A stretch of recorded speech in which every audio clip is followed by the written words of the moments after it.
I know we're all big fans of college sports, and this bill, I'm afraid, would just sully that whole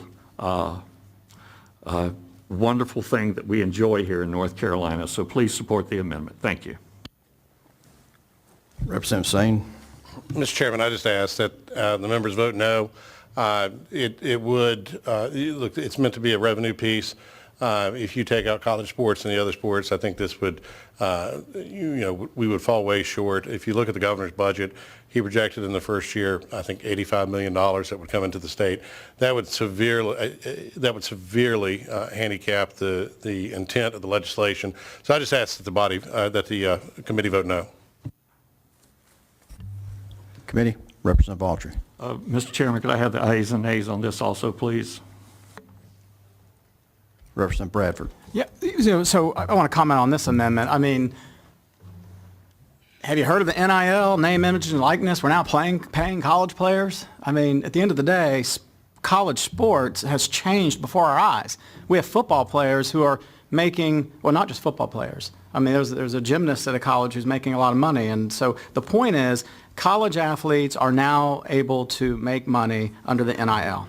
And so therefore, it is clear that college sports is a big business. The playoffs for football is going longer, more games, and I love every one of those games, by the way. I think it's wonderful. So to take this out of the bill would be it's like a catfish amendment. Just it kills a big part of it. So because college sports is so incredibly popular across the country, especially with the NIL, it just, to me, sort of defies the whole spirit of what we're trying to do to allow people to bet on those games, because it is such a big part of our fabric of athletic society. So I hope you'll vote no on it for those reasons. Thanks.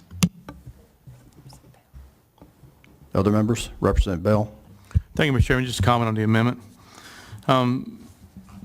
Members, it's actually interesting, and Representative Bradford hit the nail on the head with the NIL deals, but also if you look into what other states are doing around us and throughout the country, this actually would put us out of compliance if you remove all the college and amateur sports, which doesn't mean that betting will all stop on college and amateur sports. Just everybody outside the state of North Carolina will be able to do it, not the folks here in North Carolina. And then I take it a step further, and a big piece of this bill is trying to provide much needed revenue to some of our smaller universities. I look at the good work that's going on at Elizabeth City State. This bill would actually benefit the athletic departments of Elizabeth City State, A&T, Fayetteville State, Winston-Salem State, and so on and so on, even my alma mater, UNCW. And it's a big way that these folks can help generate enough money to sustain their athletic programs and venues, which many of you in here visit weekly.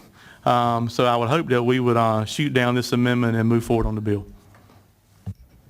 Representative Autry. Thank you, Mr. Chairman. I think that is an interesting comment and an interesting piece of discussion. But as college sports are so important and so ingrained in our culture here in North Carolina, this shouldn't be about the money, the revenue. If we wanted to fund those programs, we certainly are the body that has the capacity to do that, and do that pretty well, by the way. So I just think that allowing college sports to be gambled on and sanctioned by the state would just sully all of those programs. So thank you, sir.